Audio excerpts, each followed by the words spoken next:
마태복음 4장 1절부터 4절까지 함께 읽습니다. 그때에 예수께서 성령에게 이끌리어 마귀에게 시험을 받으러 광야로 가사 40일을 밤낮으로 금식하신 후에 줄이신지라. 시험하는 자가 예수께 나와서 가로되 내가 만일 하나님의 아들이거든 명하여 이 돌들이 떡덩이가 되게 하라. 예수께서 대답하여 가라사대 기록되었으되 사람이 떡으로만 살 것이 아니요 하나님의 입으로 나오는 모든 말씀으로 살 것이라 하였느니라 하시니. 아멘.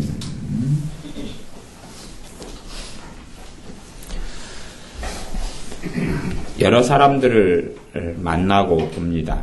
그 가운데 예수님을 믿었다가 예수님께로부터 떨어지는 사람들을 많이 만납니다.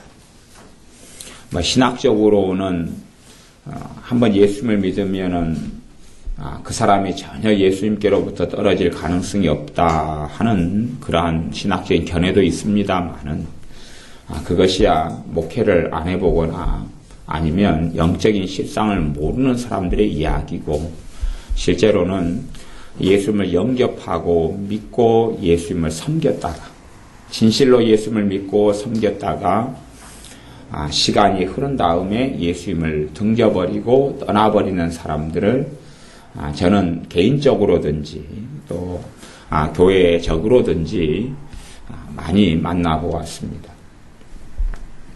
왜 어떤 사람들은 예수님을 떠나버리느냐? 그 이유는 참 많이 있습니다. 그 이유는 굉장히 많이 있습니다.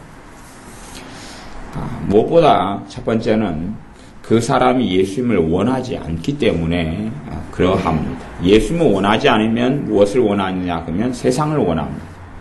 예수님을 원치 않으면 그 사람 안에 예수님을 믿는 믿음이 이제는 점점 악해지고 사라져버립니다.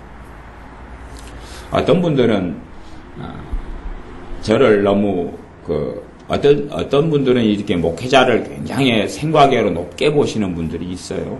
그래서 어떤 생각이나 말씀을 하시냐 그러면 목사님이 좀 이렇게 내 가족을 좀 이렇게 다독거려 주거나 아니면 어떻게 안 믿는 내 자식을 데려올 테니까 어떻게 좀 하면 내 자식을 변화시킬 수 있지 않느냐, 그렇게 말씀하시는 분들이 있어요.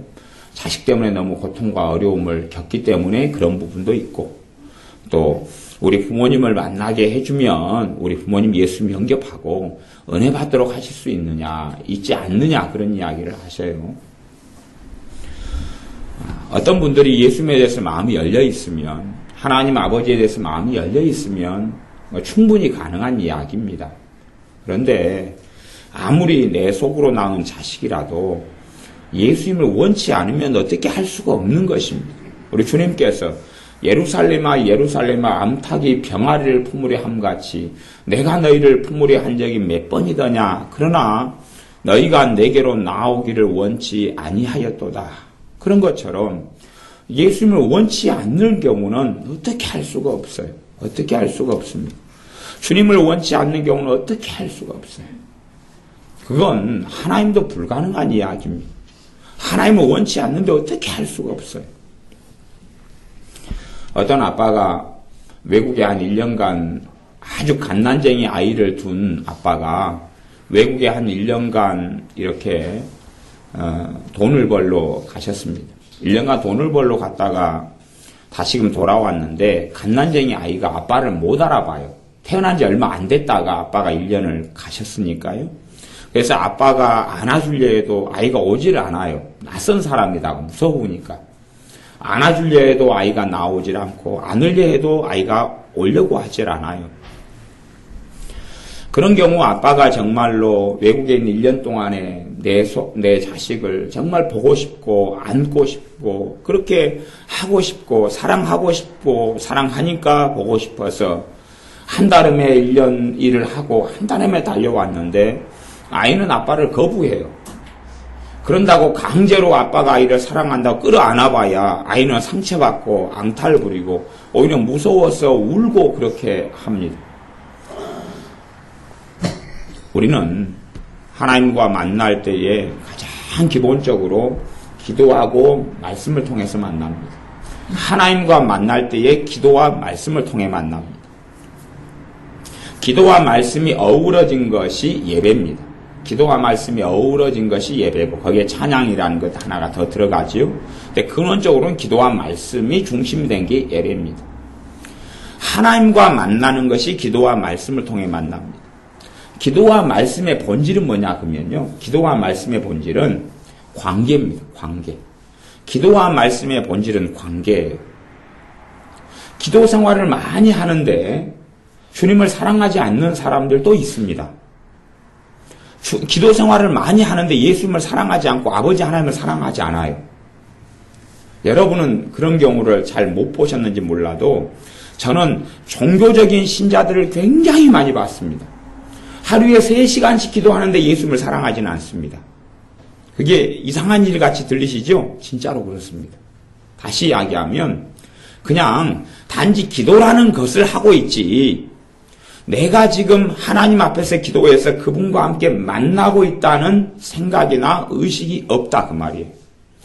내가 기도를 통해서 예수님과 관계는 맺지를 않습니다. 그냥 불상처럼 저기다 갖다 놓고 내가 그 대상 앞에 엎드리는 것입니다. 불상 앞에 1000번 절을 하는 사람처럼 불상하고 관계는 없어요. 그냥 말 못하는 우상을 놔두고 절을 계속 하는 거예요. 다시 말하면 하나님께 기도하면서도 하나님 말씀하지 마세요. 가만히 계세요. 내가 혼자 하고 싶은 말을 계속해서 그 다음에는 내 속이 풀리면 갈 테니까 그거 참작하셔가지고 내게 필요한 것들을 들어주십시오 하는 양상이에요. 그런 양상의 기도 생활을 하는 사람들을 의외로 꽤 보아왔습니다. 다시 이야기하면 내 마음을 하나님 아버지께 열지를 않아요. 내 마음을 하나님께 오픈하고 열지를 않습니다. 우리가 두 사람의 관계가 친해지고 사랑을 주고받으려면 한 사람이 상대방을 아무리 사랑한다 그래도 심지어 아빠가 딸을 아무리 사랑한다 그래도 딸이 마음을 열고 아빠에게 마음을 열고 그리고 대화하고 손잡지 않으면 아빠의 사랑을 딸이 받을 수도 없고 또한 딸의 사랑이 아빠에게도 갈 수도 없습니다.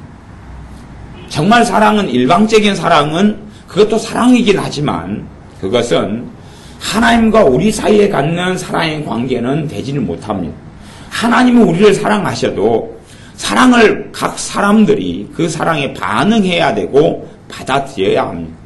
마음을 열지 않으면 하나님의 일방적인 짝사랑에 불과하고 사람과의 관계도 한 사람의 마음을 사랑을 하지만 상대방의 사랑을 함께 받아들이지 않으면 그것을 짝사랑이라고 그렇게 이야기합니다. 기도는 본질적으로는 우리가 하나님 아버지께 마음을 여는 것입니다. 내가 정말로 내 마음을 열고 하나님께 내 마음을 드리고 또 그분과 함께 살기를 좋아하고 그분의 뜻 안에 거하기를 좋아하는 가장 기본적인 마음 속에 우리의 기도가 생명을 얻게 됩니다. 그렇지 않으면 많은 기도 생활을 하지만 예수님과 상관없는 그런 사람들이 되어져 버리기도 합니다. 저는 우리 교회 목회를 하면서 제가 생각하는 것은 교회가 어떻게 하면 종교적이 되지 않을까? 교회가 어떻게 하면 종교적이 되지 않을까? 종교적이 되지 않을 수 있을까? 그것을 신경을 사실은 많이 씁니다. 제가 교회를 여기저기 직장 생활을 여러 지역들에서 했기 때문에 직장을 옮길 때마다 그 지역에서 교회 생활을 할 수밖에 없잖아요. 그래서 본의 아니게 교회 생활을 많이 하게 됐습니다. 부산에도 있었고 또 광주에도 있었고 하여튼 별의별 곳에서 다 진도에도 있었고 해남에도 있었고 많이 있었습니다. 그렇게 제주도에도 있었고 많이 있었으니까 직장 교회 생활을 많이 할 수밖에 없었어요. 필연적으로. 그런데 교회 생활을 제가 오래 하니까 제게 이제 청년회 회장도 하고 별걸 다 주일학교 교사, 중고등 교사만 해도 우리 10년은 너끈히 하고 그렇게 했으니까 제가 하면서 참 답답했던 것은 뭐냐 그러면 교회가 그 사람들의 믿음을 세워주는 그런 것이 아니고 교회가 짐이 되기 시작한다는 거예요.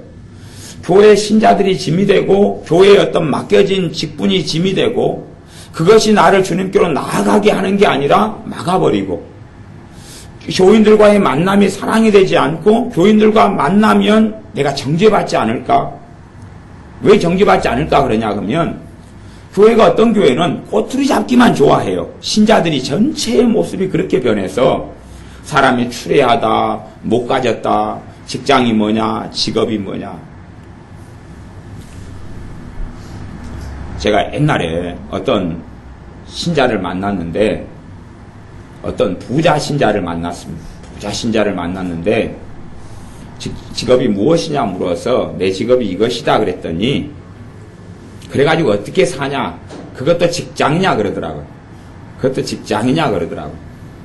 부자 신자가 그분이 부자니까 옛날에 한 20년 전이나 10몇 년 전이나 이럴 때는 그 돈 단위가 그래도 100억 정도는 넘어가셨던 것 같아요. 저는 그런 액수가 제 주제에 상상은 안 됩니다만은 어쨌든 그러셨는 거 그런 것 같아요. 근데 신자의 그 마인드가 그분이 가지고 있는 권사님의 마인드가 그런 거더라. 그것이 직업이냐? 그렇게가 어떻게 먹고 사냐? 그러더라고요. 우리 주님은 목수셨는데 주님의 제자들은 그냥 어부였는데 그것도 배를 가지고 있는 거창한 어부가 아니라 나룻배 같은 쬐까만 거 가지고 그렇게 먹고 살아가는 그것도 태평양을 무대로 하는 게 아니라 갈릴리 호수를 무대로 해서 평생 거기서 살았던 그런 사람들에 불과하다는 것을 기억하지 못하는 거지요. 교회가 짐이 되는 것, 신자의 관계가 짐이 되는 게 너무 많아서 교회가 그렇게 되지 않으려고 많이 신경을 사실은 나름 씁니다. 어떻게 하면 교회가 짐이 되지 않으면서 그 사람의 신앙을 도와줄 수 있을까? 어떻게 그 사람이 주님을 더 만날 수 있도록 도와줄 수 있을까?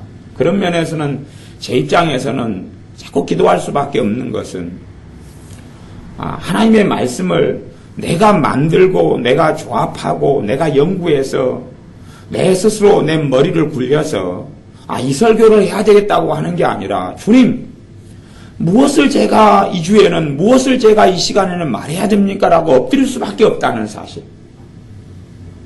저는 그것을 90년도 초부터 설교를 시작했지만은 90년도 후반에는 그것을 깨달았습니다. 그래서 90년도 후반에는 깨달아서 그때는 설교할 때부터는 엎드릴 수밖에 없었습니다. 제가 교회를 많이 다녀보니까 제가 신기한 현상을 하나 발견했어요. 어떤 현상이냐 그러면 목사님 말씀이 다 맞아요. 다 오르셔요. 사랑하자 그러고 용서하자 그러고 전도하자 그러시고 섬기자 그러시고 사명 감당하자 그러시고 주님 사랑하자 그러시고 다 맞아요. 또 주님 재림을 기다리자 그러시고 다 맞아요. 그런데 너무 설교 시간이 괴로운 거예요. 오래 하느냐 그것도 아니고 28분 30분 설교를 하시는데 제게 너무나 힘이 들어요. 그래서 볼펜으로 졸음이 오잖아요. 그래서 허벅지를 막 찔렀어요. 이게 믿음 있다 그러고 또 중고등부 그 반사로 하고 또 그래도 열심히 있다고 새벽에 특심 있게 나와서 막 열렬히 막 방언으로 기도하고 기도한다 그러는데 주일 낮예배 시간에 졸고 있어 보세요. 얼마나 창피한지. 자존심도 있고 그래서 어쨌든 졸음이 오는데 계속 허벅지를 막 이렇게 볼펜으로 찌르고 꼬집고 그렇게 해서 잠을 깨고 그러면서 이게 내 영적인 문제인가? 왜 저 설교가 그렇게 지루하고 고루하고 듣기가 싫지? 왜 그러지 도대체? 또 어떤 목사님 밑에서 또 예배를 드리면 또 안 그러고 그런데 한 10명의 목사님이 목회하시는 교회에서 설교를 들으면 한 8교회 이상이 그러더라고요. 그래서 그게 제게 고민이었어요. 왜 그럴까?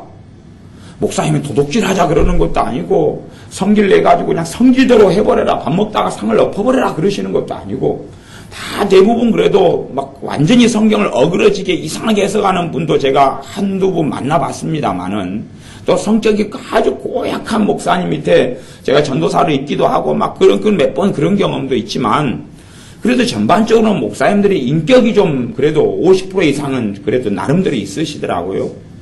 그리고 다 바른 이야기를 대부분 하시는데 왜 설교가 그렇게 고루하고 지루하지? 왜 그렇게 힘들까? 내가 왜 설교를 듣고 앉아있는 그 시간이 전체 설교 시간 30분, 나머지 예배 포함시켜 30분, 1시간에 끝나는데도 나는 왜 이리 고통스러울까 고민을 했어요. 시간이 흘러가면서 제가 깨닫게 되었어요. 아, 저게 옳은 이야기인데 저분이 만들어낸 이야기구나. 저게 옳은 이야기인데 저 설교하시는 분이 저 목사님에 불과하구나. 다시 이야기하면 성령 하나님께서 저 목사님과 함께 하는 게 아니구나.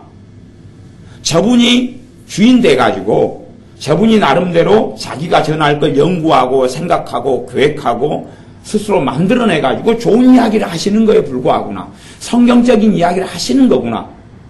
성령님께서 주신 메시지를 전하지 않았기 때문에 그렇구나 하는 걸 제가 나중에 깨달았어요. 훨씬 나중에. 신앙생활 20년이 넘은 다음에 깨달았어요. 아, 그렇구나. 간혹 오살리 기도원이나 또 여러 기도원에 기도하러 가기도 합니다. 또 인터넷으로 어떤 목사님들의 설교를 다양하게라도 좀 들어봐요. 들어보면 정말로 옳은 설교인데 아주 힘든 설교들이 많이 있어요. 옳은 설교인데 너무 듣기가 지루하고 괴로운 설교들을 종종 만나요. 과거에서부터 그렇게 자기가 중심 되시는 그런 분들이구나. 익히 경험해 왔던 분들이구나. 그분들의 문제가 아니라 과연 내가 전하는 하나님의 말씀은 내가 주인 되어서 전할 것인가 아니면 단지 나는 통로고 도구고 주님께서 전하게 하실 것인가. 당연히 정답은 주님께서 주시는 말씀을 전해야 합니다. 그것이 이제 목회자인 제 자신의 고민이고 그리고 주님께서 전한 말씀이 아니면 사람들이 생명의 꼴을 얻지 못한다는 사실입니다. 주님께서 전한 말씀이 아니면 사람들이 생명의 꼴을 얻지 못해요. 물론 아주 특별한 예외가 있는 걸 저는 경험했습니다. 예외라는 것은 아주 성령 충만이 막 뜨겁고 막 간절하고 그럴 때는 성령님께서 어느 때는 잠깐 동안은 먹을 게 없는 말씀인데도 먹게 하시는 경우를 저도 경험했고 그런 예외가 있다는 것은 압니다. 그러나 특별한 것이고 예외는 예외이지 예외는 항상은 결코 아니라는 사실입니다. 그래서 이 하나님의 말씀이 성령의 역사를 통해 주어질 때만이 우리에게 생명의 양식이 되고 꼴이 됩니다. 그런데 어떤 사람이 예수를 믿어요. 믿는데 생명의 양식을 공급받지 않아요. 말씀을 공급받지 않아요. 그러면 죽어가기 시작합니다. 죽어가기 시작해요. 사람의 생로병사와 신앙생활의 생로병사가 차이점이 있지만 공통점도 굉장히 많은 것을 봅니다. 사람의 성장 발달사하고 신앙의 성장 발달사가 굉장한 공통점을 가지고 있고 또 차이점도 있습니다. 공통점의 면에서 좀 생각해 보면 어린아이가 이제 태어났어요. 그러면 무엇만 먹으면 됩니까? 분유라든지 젖만 먹으면 되죠. 분유나 젖을 먹으면 돼요. 아직은 아이가 작고 그래서 분유나 젖이면 아이에게 충분한 영향을 줍니다. 그래서 분유나 젖을 먹여요. 그러다가 밥은 안 먹이고 다른 반찬은 안 먹이고 고기도 안 먹이고 10살이 됐는데도 분유나 젖만 먹여요. 20살이 됐는데도 분유하고 젖만 줘요. 그러면 아이가 죽을까요? 살까요? 잘 모르겠거든. 한번 낳으셔가지고 테스트를 해보십시오. 20년간 젖만 먹여보세요. 20년간 젖만 먹여보세요. 어느 때까지는 우유하고 젖만 아이가 받아요. 어느 때까지는. 그런데 그때가 넘어서면 그때부터 분유하고 젖만 먹이면 그 아이는 탈나고 병 들어가기 시작합니다. 우리가 예수를 믿고 만난 다음에 내 신앙이 어릴 때 어느 때까지는 꼭 뭐가 필요하냐 그러면 젖이 필요합니다. 꼭 젖이 필요해요. 어린아이 신앙의 단계에서 젖이 필요해요. 젖이 필요해요. 믿음이 성장하면 단단한 것이 필요합니다. 말씀에는 젖과 단단한 것을 함께 섞을 수밖에 없는 이유는 같이 믿는 분들이 믿음이 어린 분도 있고 자란 분도 있고 성장한 분도 같이 있기 때문에 그런 한계들이 있습니다. 또 오늘 아침에 우리 교회 아이들과 저는 우유를 같이 먹었으니까 우유도 저도 필요하니까 그런 부분도 또 있습니다. 그러면 어릴 때부터 신앙이 어릴 때부터 젖을 일정하게 먹은 다음에 그 다음에 더 단단한 거, 더 다른 음식, 고기라든지 밥이라든지 또 김치라든지 뭐 이런 것들이 공급이 되지 않아 버리면 아이는 영양 불균형으로 죽어가기 시작합니다. 그 정상으로 자랄 수가 없습니다. 오늘 읽은 말씀에는 주님께서 광야에서 성령님께 이끌려 시험받는 내용 가운데 그 첫 번째 내용이 나와 있습니다. 시험하는 자 마귀가 예수님께 4장 3절에 보면 너가 만일 하나님의 아들이거든 명령하여서 이 돌들이 떡덩이가 되게 하라. 주님께서 40일간 굶주리셨습니다. 40일간 굶주려서 고통스러우셨습니다. 배가 너무 고프시니까요. 그때에 마귀는 시험하는 것입니다. 너가 너 밥부터 챙겨 먹어라. 그때에 주님께서는 밥보다 더 중요한 것이 있다고 말씀하셨습니다. 그러면서 하신 말씀이 4장 4절입니다. 기록되었으되 사람이 떡으로만 사는 것이 아니라 밥만 먹고 음식 먹고 사는 게 아니다. 음식이에요. 음식으로 사는 것이 아니라 음식으로만 사는 것이 아니라 왜? 사람은 영혼과 육체로 되어져 있기 때문에 혹은 영혼, 육으로 되어져 있기 때문에 육체가 있고 영혼이 있기 때문에 육체는 음식이 들어가야 살거든요. 그렇기 때문에 떡으로만 음식으로만 사는 것은 아니다. 육체는 음식으로 사는데 그러나 하나님의 입으로 나오는 모든 말씀으로 살 것이라. 사람이 사는 것은 하나님의 말씀으로 삽니다. 어떤 사람이 예수를 믿다가 떨어져 버리는 사람들은 첫째, 말씀을 공급받지 않기 때문에 그렇습니다. 하나님의 말씀을 공급받지 않으면 죽어버리고 맙니다. 하나님의 말씀을 공급받지 않으면 죽어버려요. 왜 예수 믿었는데 떨어져 버릴까? 떠나버릴까? 그러면 두 가지 중에 하나지요. 자기가 하나님의 말씀을 공급받지 않기 때문에 받아들이지 않고 들어도 받아들이지 않기 때문에 그럴 수 있고 아니면 아예 말씀을 공급받는 것 자체를 원치 않기 때문에 그렇습니다. 예배도 참석하지 않아요. 정말 최소한의 생명 유지가 뭐냐 그러면 예배 드리는 거예요. 최소한의 생명 유지가 예배 드리는 것입니다.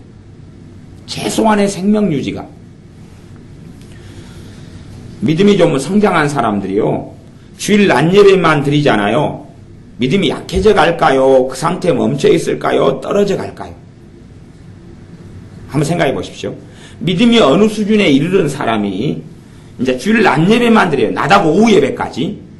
옛날에는 밤 예배였지만 요즘은 주로 오후 예배니까 일주일에 딱 주일날 예배 2번만 드린다고 생각해 보세요. 믿음이 좀 어느 정도 있는 사람이 어느 정도 믿음이 있는 사람이 예배를 일주일에 딱 2번 주일날 예배만 드려요.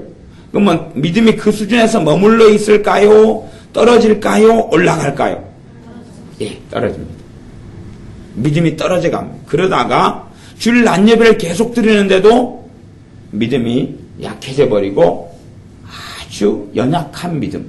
다시 말하면 우리 변집사님께서 몸이 아프셔서 병원에 입원해 계시고 좀 이제 회복으로 좀 돌아가셨었는데 우리 변집사님은 50대 후반이시잖아요. 그죠? 근데도 어른이지만 몸이 약해져서 당뇨 수치가 막 400을 막까지도 올라가시고 그랬어요.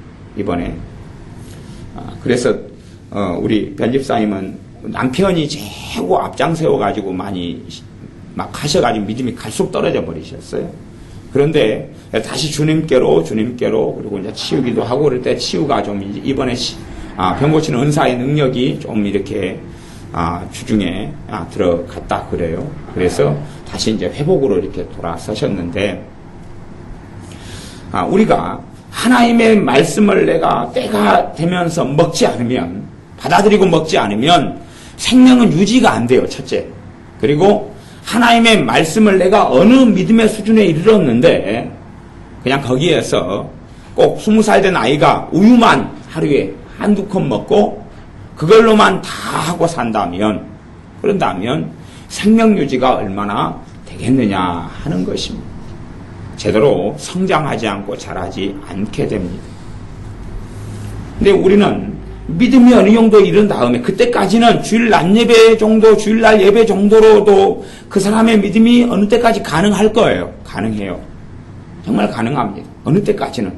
그런데 어느 믿음의 성장점을 그것이 어느 때인지는 몰라요. 아무도. 자기하고 주님 말고는 자기도 잘 모를 때도 있고요. 어쨌든지 간에 그때는 그 정도의 예배만 드려가지고는 이제 믿음이 하향 곡선을 타기 시작합니다.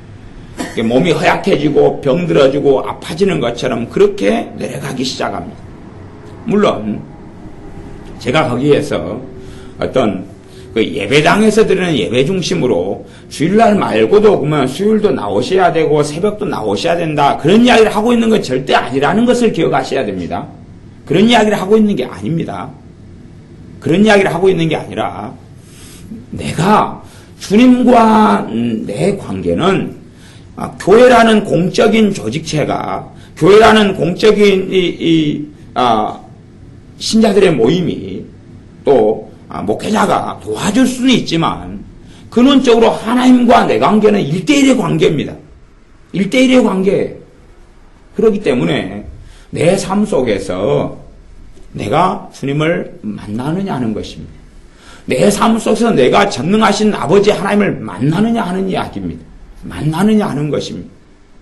단지 그냥 일주일에 한 번 예배를 드리고 나머지는 마음에서부터 하나님을 가까이 하지 않는 삶이 다이냐?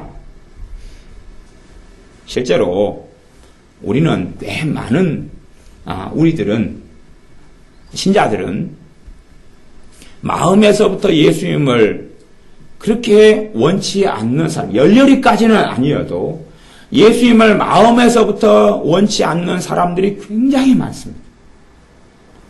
가까이도 너무 멀리도 않은 적당한 관계. 헌금을 해야 된다, 무슨 봉사를 해야 한다는 이야기가 아니고 지금 영적인 이야기를 하고 있는 것입니다. 하나님과 내 관계에 있어서 직장이 크게 변하는 것도 아니고 가정사가 크게 변하는 게 아닙니다. 하나님께 드리는 헌금이 주정헌금이 1,000원 드리다가 2,000원 드리고 이런 이야기를 하는 게 아니라 내 마음에서 하나님과 내 사이가 가까워지지 않는 사람들이 있어요. 가까워지지 않으면 이유는 단 하나입니다. 단 하나. 하나님께서 내게 마음을 열지 않으셨기 때문은 아니고 하나님의 문제가 아니고 내 문제입니다. 내가 마음을 열지 않음의 문제입니다. 우리가 마음을 열지 않음의 문제입니다. 여러분이 마음을 열지 않기 때문에 그렇습니다. 그걸 곰곰이 여러분이 묵상하고 생각해 보셔야 합니다. 내가 마음을 열고 있는가를 생각해 보셔야 합니다. 내가 하나님께 마음을 열고 있는가? 내가 예수님께 마음을 열고 있는가? 그냥 기도를 5분을 하시거나 1분을 하셔도 얼마든지 종교적인 기도를 할 수 있습니다. 얼마든지 종교적인 기도를 할 수도 있고 그 기도를 통해서 응답이 오기도 합니다.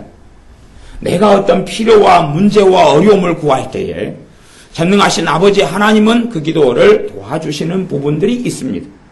그러나 얼마든지 종교적인 기도가 가능하다는 것은 내 마음은 하나님께 열지를 않아요. 열지를 않고 단지 문제와 어려움만 이야기합니다.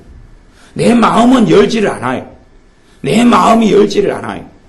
그러면 차이점이 어떻게 되느냐 하면 기도하기 전과 기도한 후하고 별 차이점이 없습니다. 마음을 열어야지만이 하나님의 은혜가 내 마음에 들어오고 하나님의 사랑이 내 안에 들어오고 하나님 주시는 평안이 내 안에 들어오는데 똑같이 불안하고 똑같이 좌절되고 똑같이 낭망하고 심지어 기도가 끝난 다음에 더 낭망이 찾아오는 사람들도 있습니다. 기도가 끝났는데 더 한숨이 쉬어지고 더 힘든 사람들이 있습니다. 그런 사람 가운데 어떤 사람은 생각합니다. 내가 너무 죄가 많아서 그렇다. 아니요. 죄가 많아서 그런 게 아니라요. 마음을 열지 않기 때문에 그렇습니다. 죄가 더한 곳에 하나님의 은혜가 더욱 넘친다라고 성경은 선포하고 있습니다. 죄가 더 많은 내가 주님 앞에 엎드려 마음을 열면 그분의 은혜가 와서 나를 죄로부터 자유케 하고 해방시킵니다. 하나님의 그 용서와 사랑이 와서 나를 죄로부터 해방시키며 내 힘으로 끊을 수 없는 죄를 은혜의 역사로 말미암아 나의 나된 것은 하나님의 은혜로다 하는 말씀처럼 끊어지는 역사 가운데 그 걸음을 걷게 하십니다. 그런데 꽤 신자의 많은 사람들 또 여러분들은 살펴보시면 주님께 마음을 열지 않는 사람들이 많다는 사실입니다. 기도를 얼마를 하든지 간에 첫째는 마음을 주님께 열어야 한다는 사실입니다. 우리의 신앙의 생명의 유지, 생명의 유지는 두 가지입니다. 기도와 말씀입니다. 기도와 말씀. 기도와 말씀. 둘 다 기도와 말씀을 통해서 마음을 열어야 되죠. 찬양에 대해서는 소위 말하자면 곡조 있는 기도다. 그렇게 사용하기도 합니다. 그래서 곡조가 있는지 없는지 다 얼마든지 찬양이 되지만 넓은 의미로 이야기하자면 찬양은 기도에 포함되는 것입니다. 내가 그분 앞에서 그분한테 하는 것이지. 우리가 어버이 노래를 부모님에게 불러드리면 그 어버이 노래는 부모하고 만나는 교류이지, 그죠? 대화의 한 종류이지 않아요? 그런 것처럼. 그래서 우리의 기도가 있을 때만이 우리의 영적인 믿음은 유지해 갑니다. 기도가 전혀 없는 사람은 그 영적인 믿음과 생명을 유지할 수가 없습니다. 그렇기 때문에 사람들은 믿음에 떨어지는 사람들의 공통점은 첫째는 예배를 드리지 않는다. 최소한의 예배를 드리지 않는다는 것입니다. 또 믿음이 어느 정도 잘한 사람들이 최소한의 예배까지도 바쁘다는 핑계나 어떤 이유 때문에 드리지를 않아요. 아니면 그 정도만으로 멈춰 있을 때에 그의 믿음은 약해져 가기 시작합니다. 그래서 신앙생활 연수는 20년 했는데 주일날 예배는 계속 나올 수도 있어요. 하지만 이미 그의 믿음은 죽어버린 믿음이 되는 경우도 굉장히 많습니다. 굉장히 많습니다. 신자가 기도와 말씀이 공급되지 않으면, 기도와 말씀이라는 게 없으면 그의 믿음은 절대 유지할 수가 없습니다. 내가 예수를 믿었어요. 기도하지 않고 하나님의 말씀을 먹지 않아요. 내 믿음이 유지돼 간다. 그게 가능하다고 생각하시면 여러분의 자식을 한 반년 굶겨보세요. 쌀 아깝잖아요. 한 반년 굶겨보세요. 죽는지 사는지. 아니면 한 3일만 굶겨보세요. 애가 그냥 죽어가는지 아니면 쌩쌩해서 돌아다니는지. 한번 굶겨보세요. 일주일만 굶겨보세요. 정상이 되는지 안 되는지. 애를 하나 낳으셔가지고 굶겨보세요. 굶겨보세요. 어떻게 되는지. 그것처럼 똑같습니다. 그런 부분은 똑같아요. 이제 어린아이보다 생명은 더 유지될 수가 있어요. 그러나 이제 갓 어린 신자가, 이제 예수님을 영접한 신자가 예배를 기도도 않고 말씀도 먹지 않고 한 달간은 그렇게 보내버려요. 저는 한 달 있다가 한 달 그 정도 돼버리면 살 수 있는 경우는 기적이 아니면 희박하다 그렇게 봅니다. 실제로 그렇더라고요. 실제로. 근데 어리석은 많은 사람들은 예수님을 영접하고 믿은 다음에 마음에 평안이 오고 기쁨이 좀 오니까 전혀 자기가 주님 앞에 엎드리고 기도를 통해 하나님과 대화하고 하나님과 만나고 하나님의 말씀을 생명의 양식 삼아 먹을 아무런 생각도 마음도 없더라 그 말이에요.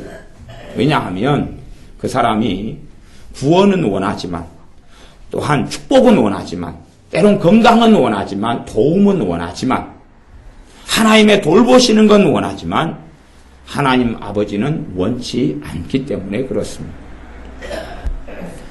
하나님 아버지를 원치 않는 사람들은 굉장히 많습니다.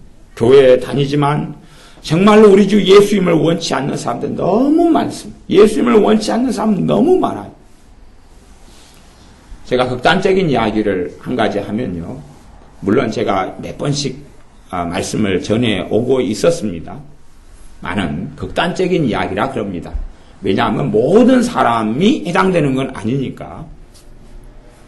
신학교에 가면 신앙서적을 보거나 신학책을 보면 어떻게 써져 있냐 하면 예수가 너희를 구원한다 그럽니다.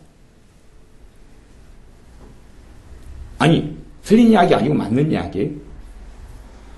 예수를 믿냐고 예수가 생명이다 그럽니다. 틀린 이야기가 아니고 맞는 이야기죠. 뭐 왜 제가 그 이야기를 하느냐? 왜 이 이야기가 이상한 이야기가 되느냐? 이상한 이야기입니다. 여러분의 부모가 있으면 여러분의 부모하고 여러분이 잘 알고 친해요. 그럼 여러분의 부모 이름을 함부로 말합니까? 안 합니까? 안 하지요. 아니, 생각해 보세요. 학교 선생님에 대해서도 우리가 내 큰딸아이 선생이 이렇게 말하더라 그러면은 좀 이상하죠. 어감이. 내 큰딸아이 선생님이 그렇게 하더라. 너그 선생님 학교에서 뭐라 그러셨냐? 너그 선생님 숙제 뭐 내줬냐? 그러지요? 그 선생님 알면 알수록 존중합니다. 그러지? 아이고, 그 학교 교사들은 아주 써도 빠졌어. 아니면 너그 선생은 그따위냐? 이렇게 말하면 존경이나 존중심이나 사랑이 없는 거지요. 뭐 그럴 수 있어요. 그러면 우리 주님에 대해서 예수가 때로는 좀 좋게 해서 예수께서 그런 사람이 아침에 새벽이나 아침에 아니면 어제 과연 예수님을 만난 사람일까요? 만난 사람이 그런 어투와 말을 쓸 수 있을까요? 생각해 보십시오. 여러분의 부모 이름이 갑돌이다 그러면, 아버지 이름이 갑돌이다 그러면, 그렇게 여러분이 집에 가서, 야, 갑돌이가 어제 뭐라 그러더냐? 손주한테, 할아버지가 갑돌이다 그러면, 뭐라 그러더냐, 갑돌이가? 갑돌이가 그렇게 니한테 이야기 하더냐? 그래요, 안 그래요?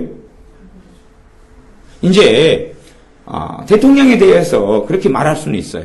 그렇게 하면 안 된다고 제가 전에 말씀을 드렸습니다. 그런데 대통령하고는 우리가 1대1로 관계를 가진 게 아니잖아요. 관계를 가진 게 아니고 그냥 TV에서만 보고 멀리서만 봤을 뿐이에요. 그러니까 이명박 그분이 그렇게 했다. 그렇게 말할 수 또 그냥 이름을 불러가지고 요즘 애들은 그냥 명박이가 어쩌고 저쩌고 명박을 받아야 돼 어쩌고 저쩌고 그러는데 막 그런 말. 하지만 실제로 우리가 그분과 함께 신앙생활을 하고 있고 그분은 장로님인데 신앙생활 하고 있어요. 그러면 알고 있어요. 그럼 이명박 장로님이 그렇게 이야기하고 이명박 대통령이 그렇게 이야기하고 이명박 대통령님이 그렇게 이야기하고 이명박 각하께서 그렇게 이야기했다 그렇게 이야기합니다. 왜? 아니까 이제. 그러죠. 아니까. 친밀하니까. 정말 그 사람이 예수님을 만나고 아는 사람인데 예수가 그랬다라고 책을 그런 글귀만 수백 번, 수천 번이 있는 책 한 권을 만들 수 있겠느냐, 그것이. 또한, 새로, 성경이, 개혁성경이 개정개혁판이 됐어요. 우리 교회는 아직 개혁성경을 제가 쓰지만, 개혁성경이 됐을 때 저는 한 가지를 바랬어요. 한 가지를 바랬어요. 정말로 정신이 좀 박혀 있으면, 예수라는 말 뒤에 예수님을 붙일 것이다. 마태복음 4장 1절에 보면 그때 예수께서 그렇게 그대로 번역하지 않고 예수님께서 그럴 것이다. 정말로 가짜 종교 샤머니즘 아니면 불교도들도 부처가 그렇게 말하지는 않더라고요. 여러분 누가 혹시 불교 신자가 부처가 석가모니가 이렇게 말하더라. 부처가 그렇게 네 부처 불상한테 가서 절하고 왔냐?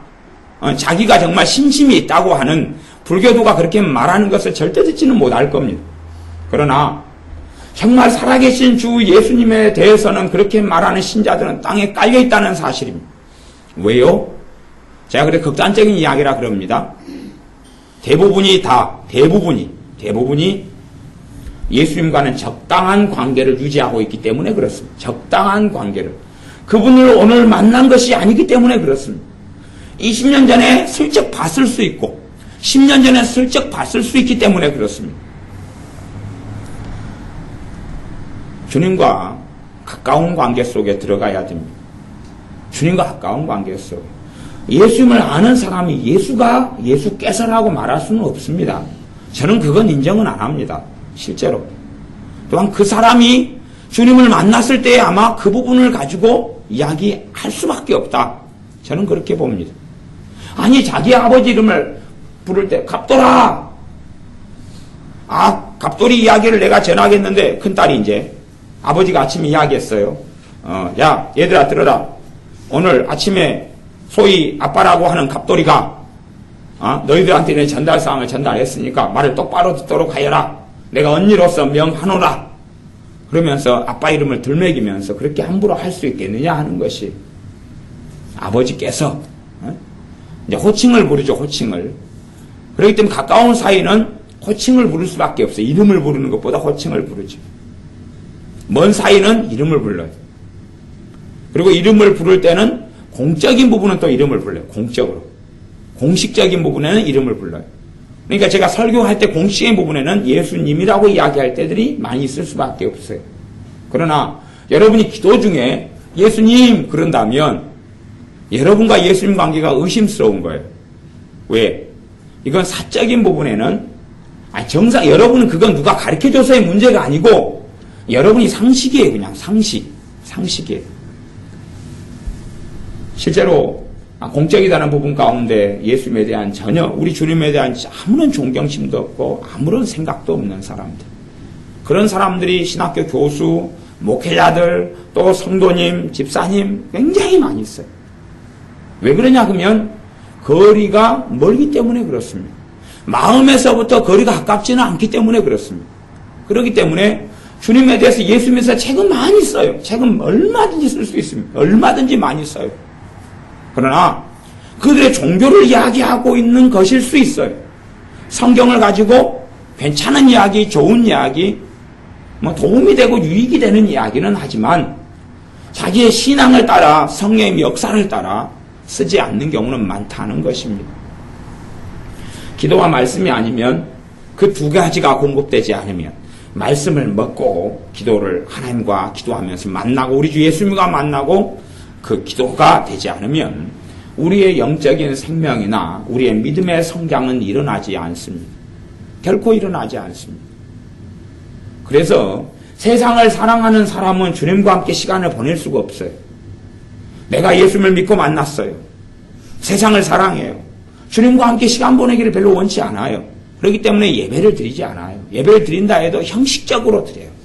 기도를 하지 않아요. 기도를 한다 해도 자기가 필요한 게 있어서 하지 마음을 열고 주님과 만나고 아버지 하나님과 만나는 기도는 아니에요. 생명을 유지해 주지는 못하지요. 말씀을 먹지를 않아요.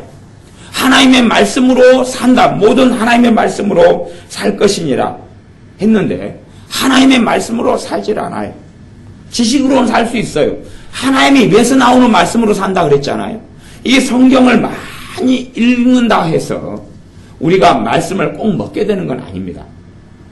왜냐하면 이 말씀을 통해서 성령 역사에 주셔야지만이 이 문자가 살아있게 되기 때문에 그렇고 우리의 생명의 양식이 되기 때문에 그렇습니다. 제가 어떤 해에는 성경을 꼬박꼬박 하루에 큐티식으로 적혀져 있는 대로 석 장에서 5장을 꼬박꼬박 읽은 해가 있었어요. 그런데 제 믿음이 별로 진보를 하지 않는 거예요. 답답한 거예요. 왜 꼬박꼬박 시키는 대로 석 장, 5장을 꼬박꼬박 읽어오는데 왜 나는 이렇게 영적으로 고갈되고 기갈될까? 왜 나는 이렇게 하나님의 말씀의 은혜를 못 누릴까? 왜냐하면 제가 그 해에서는 성경을 지식으로만 받아들이려고 한 거예요. 지식으로만. 지식, 내가 모르는 내용, 모르는 지식, 모르는 성경 지식을 얻으려고. 이 성경을 읽으면서 주님 만나려고 그런 게 아니더라 그 말이에요. 그러니 주님을 만날 수 있는 경우가 거의 없었어요. 이 말씀을 통해서 성령님 역사해 주셔야 되고 말씀에 대해서 갈급해야지만이 말씀을 통해 생명의 양식이 성경 읽음을 통해 공급이 되거든요.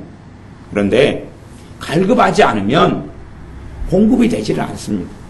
하나님의 말씀에 대해서 갈급하지 않으면 영적인 양식이 공급이 되지를 않아요. 세상을 사랑하는 사람은 하나님의 말씀에 대해서 갈급하지 않습니다.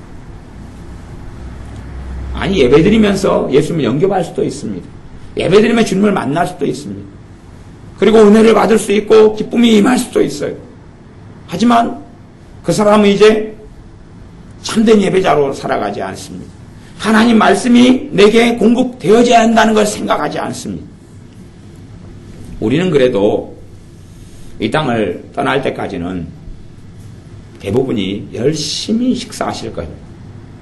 열심히 밥을 드실 거예요. 최소한은 그냥 대부분은 이제 나이 드신 분들이 돌아가시는 이유가 있어요. 돌아가신 이유가 노환이 와서 돌아가시는 건 아니고요. 대부분 돌아가신 이유가 영양 실조 때문에 돌아가셔요. 영양 실조 때문에 돌아가신다면 굶어서 돌아가셔요. 대부분이. 음식물이 많이 안 들어가니까 영양이 부족해져 가지고 생명력이 떨어져 버려서 돌아가셔요. 암 환자들이 암 때문에 죽지 않고 암 환자들이 대부분은 영양실조 때문에 죽어버립니다. 그것은 한 80%라든가 뭐 의학적으로 통계가 그런 것 같아요. 그러니까 우리는 암 환자가 암이 와가지고 끝까지 그 암 때문에 원인 돼서 죽을 것 같잖아요. 그런데 음식을 제대로 입맛이 떨어져서 안 먹어버리고 섭취를 안 하기 때문에 영양이 부족해서 굶어 죽어버려요. 특별히 노인네 분들은 그럽니다. 그 의사들 이야기입니다. 제 이야기는 아니고. 그런데 우리는 열심히 그래도 건강할 때는 먹으려고 애를 씁니다. 어떻게 하든지 배고프면 못 참고 못 견디죠. 그래서 우리 아이들이 어제 밤에 몇 명의 아이들이 초밥을 만들어 먹고 부엌을 난장판으로 만들어 놨어. 아까 한 소리 들었죠. 뭐 열심히 먹으려고 새벽 2시인지 3시인지 초밥을 만들어 가지고 퉁땅땅 해서 교회 3층에서 막 해가지고 먹었던 거죠. 뭐 어떻게 먹든지. 우리 정교사님한테 제가 초밥 한 덩어리 드렸어요. 이따 해 잡수시라고. 근데 이제 우리가 그렇게 먹으려고 했었는데 문제는 신자가 하나님의 말씀을 먹어야 된다는 자각도 안 하고 생각도 안 합니다. 그냥 단지 내가 그냥 교회 다니고 신앙생활 하면 내 영적인 생명이 유지될 걸로 생각한다는 이야기입니다. 그래서 어떤 의미에서는 믿음이 연약한 사람이 주일 낮 예배만 좀 드리고 가면 항상 상태가 뭐냐 그러면 숨이 깔딱깔딱깔딱 하세요. 숨이 깔딱깔딱깔딱에다가 꼭 죽어버리거나 다시 또 우리가 열심히 기도하고 예수 연결시켜 부활시켜 놓으면 깔딱깔딱깔딱 꼭 죽어버리시거나. 나이가 드신 분들은 숨이 깔딱깔딱깔딱 하시다가 돌아가시는 거 좀 보셨죠? 저는 옛날에 20대 때부터 제가 21~2살 이때부터 장례식을 불이 나게 다니고 막 시체 닦고 그걸 많이 했어요. 그러니까 시체는 굉장히 익숙합니다. 막 한 해는 몇 번씩 시체 닦아요. 목사님이랑 둘이서 뒤집어고 옛날에 목사님이 다 했거든요. 뒤집어 엎고 엉덩이 닦고 얼굴 닦고 요즘에 장의사가 다 하는데요. 90년대 말에도 80년대에도 다 목회자가 다 했어요. 그래서 목사님들이 관끈도 목사님들 다 맸어요. 제가 그래서 옛날에 관끈 매는 게 너무 어려워가지고 관끈 매는 게 저는 그게 어렵더라고요. 끈 매는 방법이 어려워. 관끈을 제대로 못 매면 이게 들고 가다 빠져버리고요. 이게 모양이 안 나고 복잡해집니다. 그래서 관끈 매는 걸 연구를 옛날에 많이 했어요. 근데 지금은 이제 목회자가 관끈을 맬 필요가 하나도 없으니까 다 장례식에 다 해주니까 얼마나 감사하고 좋아요. 옛날에는 시체를 계속 닦았어요. 닦고 얼굴에 솜하고 순서, 옷 입히는 옷도 잘 입혀야 됩니다. 잘못해가지고 유가족들이 보는 데서 그냥 옷을 갖다 함부로 입히면 손을 이렇게 꺾고 저리 꺾어가지고 막 입히면 시험 들어버립니다. 아주 부드럽게 아무 문제 없도록 손목을 살살 시신을 이렇게 손목을 풀어가면서 쫙 부드럽게 그것도 옷을 몇 개를 겹쳐가지고 쓱 올려가지고 막 등등 목회자가 다 했어요. 근데 그런 일에 좀 젊을 때부터 일찍 관여를 좀 했어요. 그래서 그렇게 하고 닦고 죽는 자리에도 사람이 임종하는 자리에도 있어보고 그랬어요. 그러니까 숨이 깔딱깔딱 하는 걸 뭔지 아시죠? 숨이 왔다 갔다가 정신이 나갔다 들어왔다 나갔다 들어왔다 5시간 하다가 빽 2시간 하다가 2시간 하다가 칵 그러고 딱 가셔요. 꼭 그것이 믿음이 연약한 사람들의 신앙생활과 비슷한 부분이 있어요. 숨이 깔딱깔딱해요. 숨이 깔딱깔딱. 근데 육신이 살아있으니까 그걸 몰라요.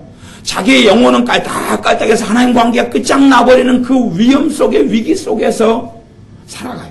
40일 굶다가 한 끼니 주간 그릇 먹어줬다가 30일 굶다가 주간 그릇 먹어줬다가 우리 하나님 보실 때는 금식을 너무 잘하는구나.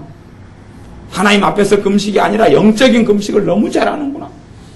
그러다가 또 밥 한 그릇 3일에 한 그릇 먹어줬다, 한 그릇 먹어줬다가 일주일에 한 그릇 먹어줬다가 열흘에 한 그릇 먹어줬다가 또 쉬었다가 그렇게 아마 우리가 육신적으로 산다 하면 골병이 들고 말 것입니다.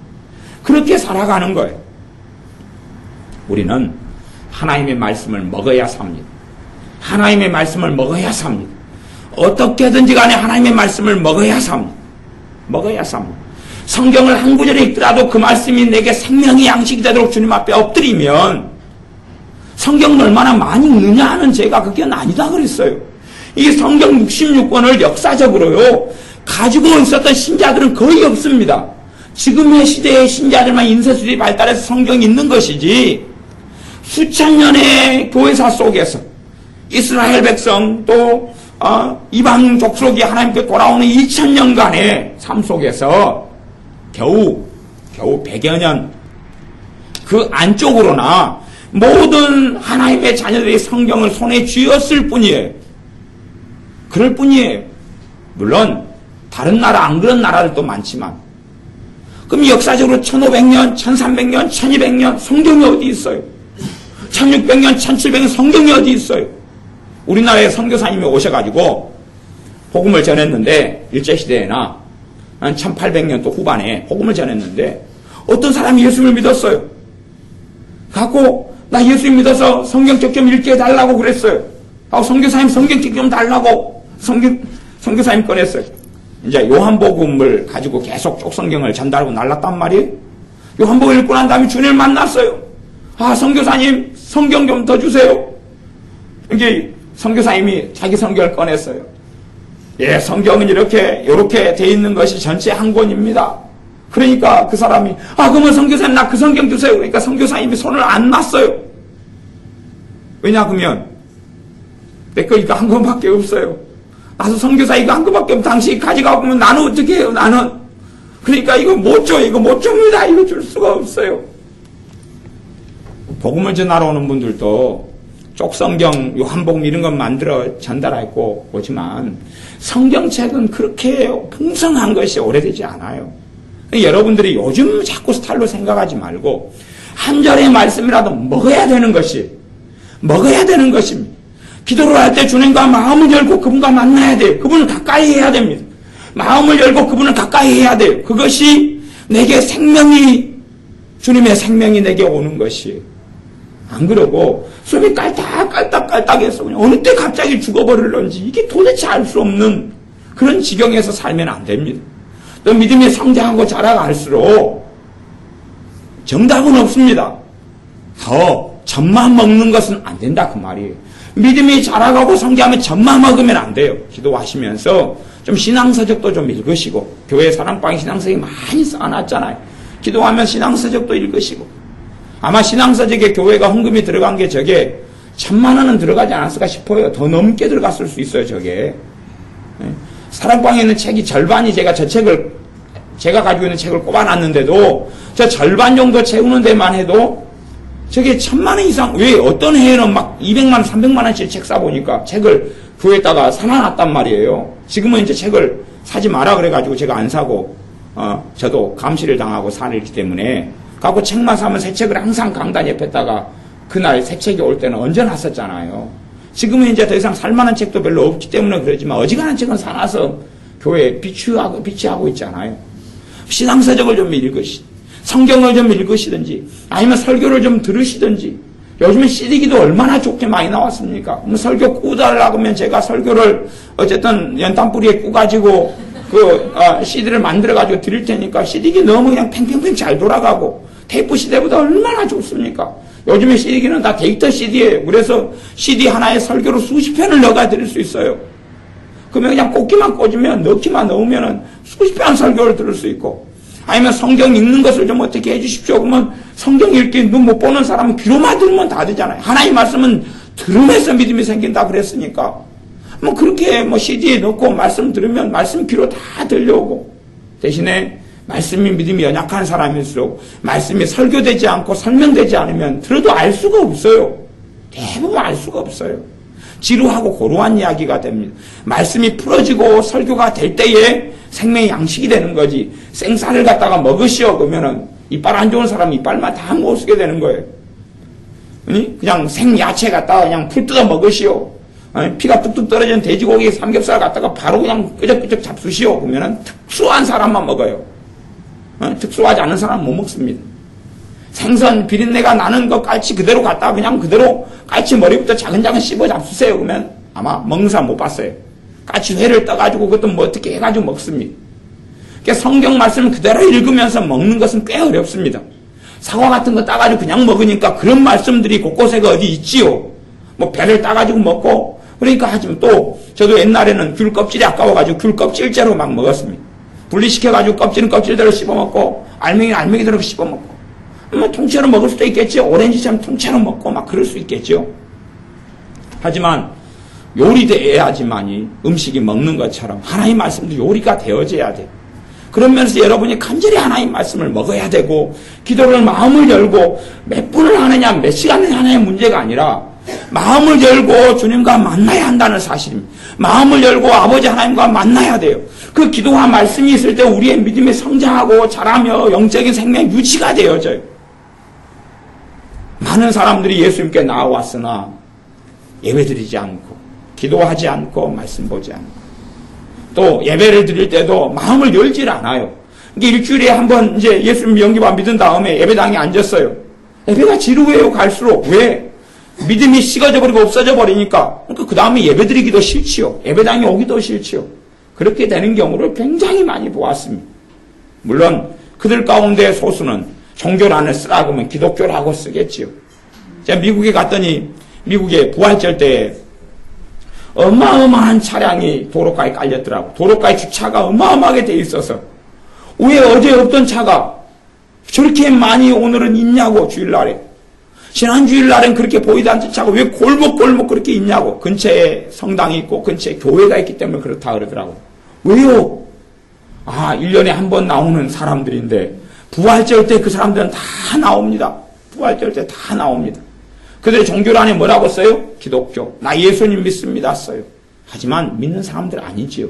그런 신자가 미국에는 가득 찼어요. 그런 신자가 서구에는 가득 찼어요.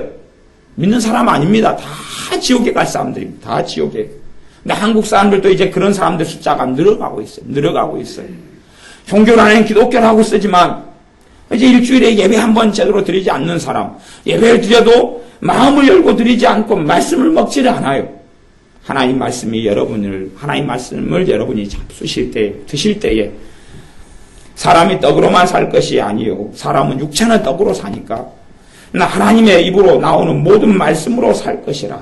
주님께서 하신 말씀으로 먹고 이 40일 금식하실 때는 아버지 하나님과 주님이 만날 때요. 기도로. 이렇게 기도 생활이 지금 깔린 속에서 주님이 하신 이야기입니다. 금식 때 기도하시지 뭐 하셨겠습니까? 기도하시고 주님은 매일 아버지와 만났습니다.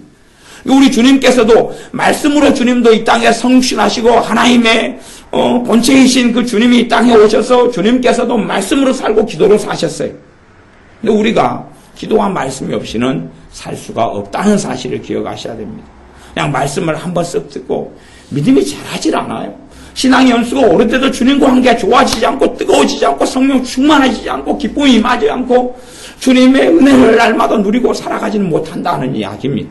반드시 기도와 말씀을 통해서 마음을 열고 기도하시고 그리고 하나님 말씀을 먹으십시오. 믿음으로 받아들이고 먹으시고 하나님 말씀에 갈급히 하시고 그 다음에 하나님 말씀을 하나님께 받으시고 성경을 열 때도 정말 간절히 하나님 말씀을 내게 주시도록 엎드리면서 성경을 좀 읽으시고 읽을 수 있는 분들은 안 그런 분들 귀로 들으시고 설교를 귀로 들으시고 그리고 집에 가지가 설교를 틀어놓고 좀 들으시고 마음을 열고 듣고 받으셔서 영혼이 살고 믿음이 성장하고 자라서 주님 오실 때에 아무도 내가 너를 모른다.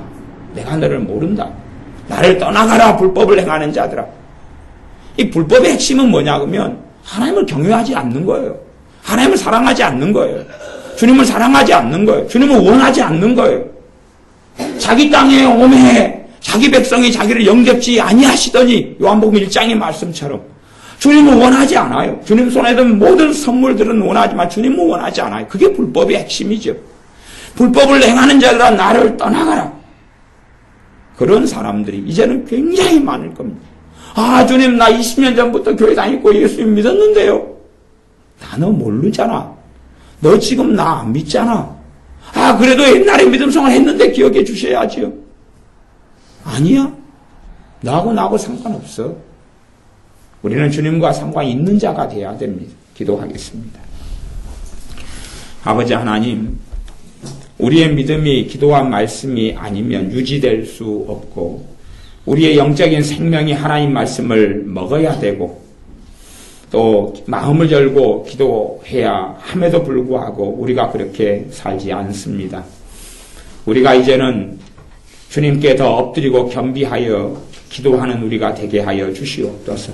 종교적인 기도를 몇 시간을 하느냐 몇 분을 하느냐가 아니라 정말 주님 앞에 엎드려 다만 1분, 5분, 10분이라도 매일매일 기도하는 우리가 되게 하여 주시옵소서.